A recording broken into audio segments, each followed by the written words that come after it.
Il était impossible d'oublier tout ce qu'il était capable de réussir sur un terrain. À vrai dire, il avait tout de même pris soin d'injecter quelques rappels, tout au long d'une saison remarquable à défaut d'être grandiose. Exilé à droite, à l'ombre de Neymar malgré lui, Kylian Mbappé n'a eu besoin que d'une petite semaine, avec l'équipe de France ou le Paris Saint-Germain, pour redevenir celui qu'il est véritablement. Au Matmut Atlantique, le prodige de Bondy a retrouvé tous les traits qui avaient fait de lui le joueur le plus convoité d'Europe, l'été dernier. À la vitesse de percussion et d'exécution qu'il a toujours eue, même après son transfert faramineux, l'attaquant de 19 ans y a de nouveau ajouté la spontanéité qu'il avait souvent égarée. Cohabiter avec les deux mastodontes que sont Edinson Cavani et Neymar, sous la gigantesque exposition du PSG incite, probablement inconsciemment, à plus de calcul. Kylian Mbappé déborde Andrea Radji lors de la finale de la Coupe de la Ligue 2018. Getty Images. L'ironie de l'histoire ne réside pas dans le moment qu'il a choisi une finale de Coupe de la Ligue face au club qu'il a poli, mais plutôt dans la conférence de presse d'avant-match où Leonardo Jardim avait dit et espéré qu'il ne soit pas à son niveau, parce que c'est le meilleur moyen de le stopper. Avant cela, le technicien portugais avait dressé, une nouvelle fois, la longue liste des qualités de son ancien joueur. Il est fort dans les transitions, dans les espaces.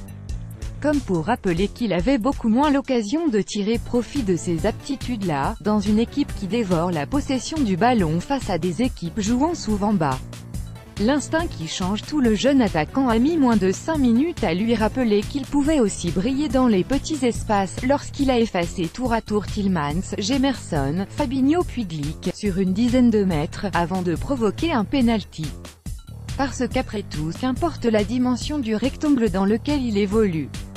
La différence, Mbappé l'a construit avant tout lors de sa prise de décision, et l'action qui amène le deuxième but en est une preuve supplémentaire. Le Français a choisi de profiter de son élan pour déborder Lemar, quand sa trajectoire et celle du ballon l'orientaient naturellement vers l'axe, et a opté pour un angle que personne n'avait vu pour servir Di Maria. C'est bel et bien cet instinct, intimement lié à l'insouciance du gamin, qui a déséquilibré un peu le match, comme l'a déploré le coach de l'AS Monaco. Il n'a pas marqué mais il a fait un grand match, a ajouté une Emery après la rencontre. Il a constamment cherché la verticalité et le contre. Il a joué pour faire mal à l'adversaire. Comment expliquer qu'il ait retrouvé ce naturel? Seul lui le sait. Mais la semaine qu'il a passée avec l'équipe de France a peut-être joué un rôle, notamment lorsque Didier Deschamps a choisi de l'installer dans l'axe pour affronter la Russie, lors d'un match sans enjeu où il avait tout à gagner et absolument rien à perdre. Là, il a inscrit un doublé, sur 2 actions où il n'a pas semblé se poser beaucoup de questions.